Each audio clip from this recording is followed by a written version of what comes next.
So today I'm building a bed, and I don't build a bed like all these experts, which measures and everything, and have to do a diagram. I just build the damn thing. Let me show you. So here I have pieces. I've got some planks, I've got some posts, I've got an axe, I've got some screws, I have a saw, and there's a screw. No power tools. And you can see here, I want to build this bed. Now I'm not measuring anything. Well, I know I want this bed here, up against it, so I just put in the 2 screws. I know it's going to go to there. I'm going to cut it. I know I need a post here, right? So I'm going to use this post. So I need to chop it for this corner. So I'm going to use a block of wood. This was the old tree, it's a nice hardwood. Here is the post, and then basically on the wood, you can't really see it, but the wood's right under here.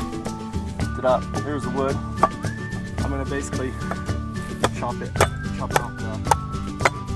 Hopefully, I'm not going to break my iPad.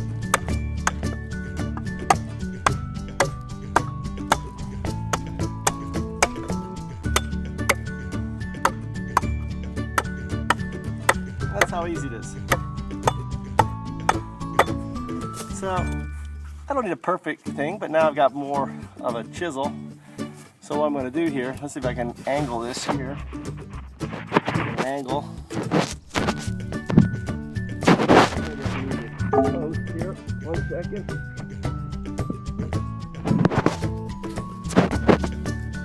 So glad to be out of the iPad. All right. So I need to put this post in this corner here. I made it, and get a nice big mallet or something. Now, I'm trying to think which way I want this in. This is kind of ugly. Maybe this way here. Right along the post. So go right in here.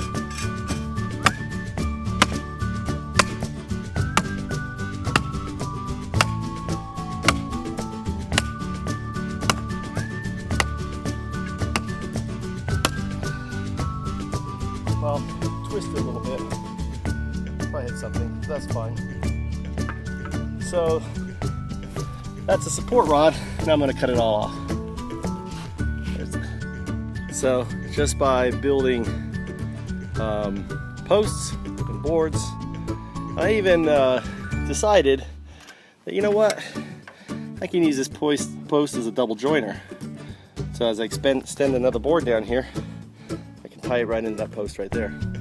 Really simple to do a raised bed. And as all this has been full of compost, all this goodness for the plants to burrow down, for the worms, I've created basically a worm farm under here that the worms are going to go crazy about. So here it is, finished. Really simple. Total cost $12. Look at the size of this bed. These are about $3 a piece. They are actually fence posts. It's the cheapest wood you can buy at Home Depot, and it's treated for outdoors. And the next thing I'm going to do is add some plastic, which I'll show you. Now I'm adding the plastic again for a couple of reasons. One, it's going to create moisture by creating humidity and creating water droplets back into the soil. 2, it's going to guide water into the middle of the bed.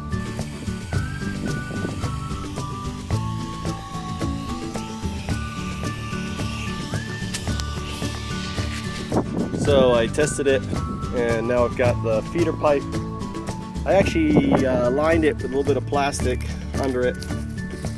That will help keep some of the water trapped in there as it goes in there.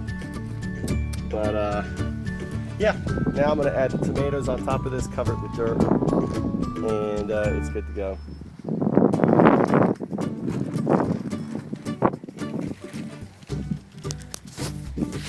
And here I am finished. I actually watered it down, and then I put more mulch on top, or actually not mulch, but just topsoil. I don't know if you can look down here. Can't really see. If I can focus, you'll see that's wet down there. Yeah, you can see the water a little bit. There's the gravel. Remember, that gravel runs all the way down. Now what I'm going to do is actually put these drip systems, these very cheap drip systems from these gallon waters with the little holes in the bottom, are going to go all the way down here. I've also seeded this with tons of seed.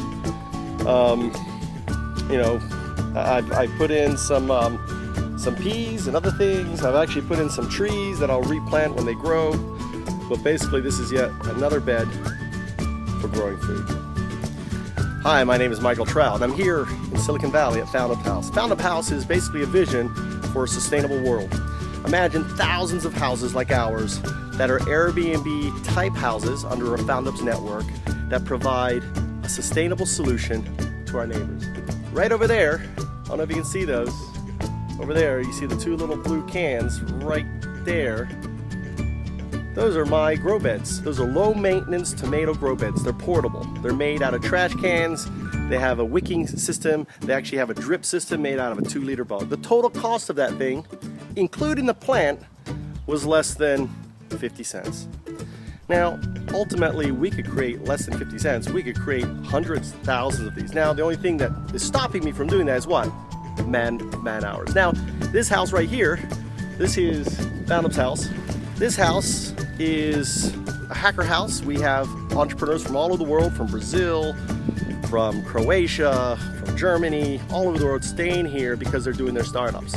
We help them with their startups. We provide them feedback. I just made a major change to an Indian education startup, a Pakistani education startup just the other day, and it blew his mind. He's like, holy cow, this is exactly what we're looking for. That's what you get at a Foundups House. We work together to help save the planet together. And ultimately, if we don't do it, no one else will.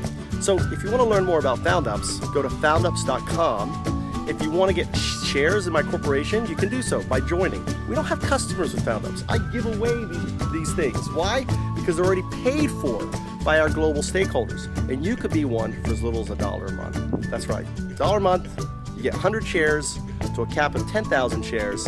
And ultimately, that residual income that you're putting in, or that fund is going to grow to a point we can do bigger and bigger projects. It's that simple. My name is Michael Trout, bringing you a vision for saving the planet. It's called Foundups, and you can be part of it too.